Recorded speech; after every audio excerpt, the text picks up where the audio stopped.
Assalamualaikum warahmatullahi wabarakatuh.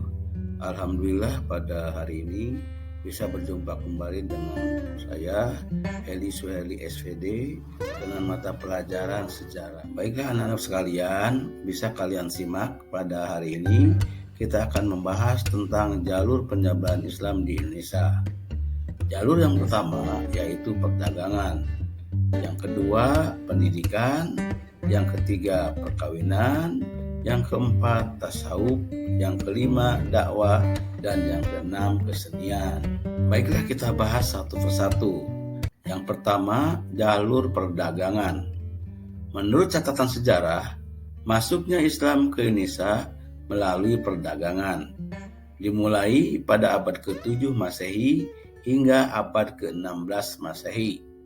Salah satu gagasan yang menyebutkan penyebaran Islam melalui perdagangan yakni teori Gujarat yang dipopulerkan oleh Snowford George, seorang peneliti berkebangsaan Belanda.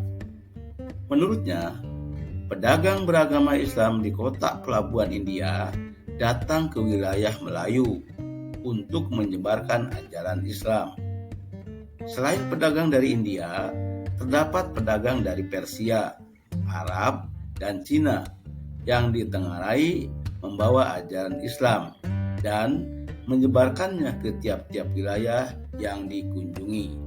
Yang kedua, jalur pendidikan. Penyebaran Islam melalui pendidikan pada mulanya terjadi di lingkungan keluarga, hingga pada akhirnya berkembang di lingkup yang lebih luas, seperti surau, masjid, pesantren, hingga kalangan bangsawan. Pesantren merupakan salah satu wujud Islamisasi sistem pendidikan lokal yang berasal dari zaman Hindu-Buddha. Melalui peran Wali Songo yang menyebarkan Islam di Pulau Jawa, sistem pendidikan lokal tersebut diakulturasikan dengan nilai Islam. Seiring waktu, proses akulturasi tersebut memunculkan sistem pendidikan Islam yang disebut dengan pesantren. Yang ketiga, jalur perkawinan. Status sosial dan ekonomi para pedagang Muslim yang datang ke Indonesia secara tak langsung menarik minat penduduk pribumi untuk melakukan perkawinan. Ikatan tersebut menjadikan komunitas Muslim semakin besar, hingga pada akhirnya muncul perkampungan dan pusat-pusat kekuasaan Islam. Penyebaran Islam melalui perkawinan akan lebih menguntungkan apabila terjadi antara saudagar Muslim dengan anak bangsawan atau anak raja. Sebab melalui hubungan tersebut, proses Islamisasi akan semakin cepat dilakukan.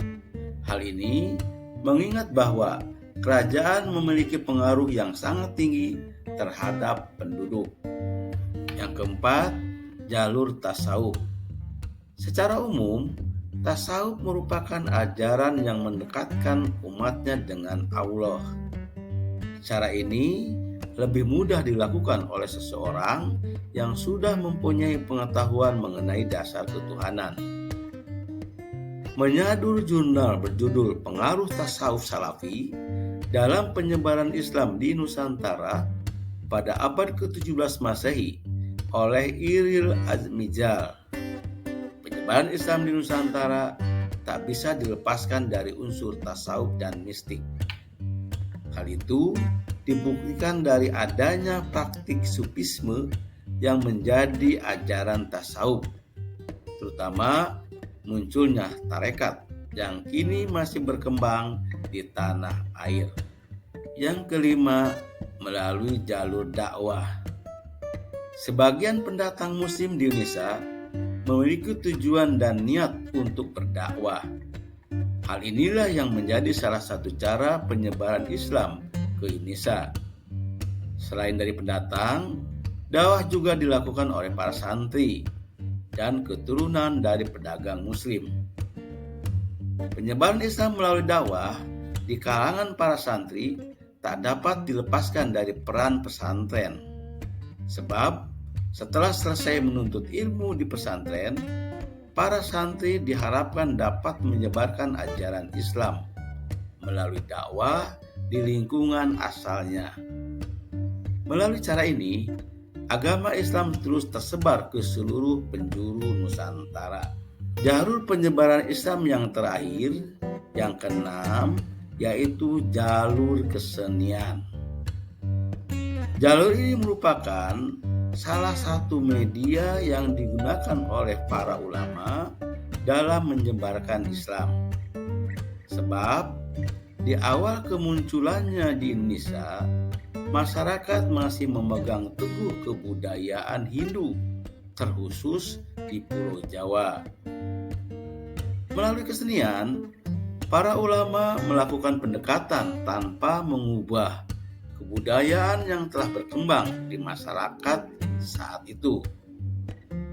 Penyebaran Islam melalui kesenian dapat ditemukan pada seni musik, seni pahat, seni bangunan, hingga seni sastra. Demikianlah anak-anakku sekalian bahasan pada hari ini, dan kita bisa berjumpa kembali di lain waktu dengan bahasan yang lain. Terima kasih. Mohon maaf. Assalamualaikum warahmatullahi wabarakatuh.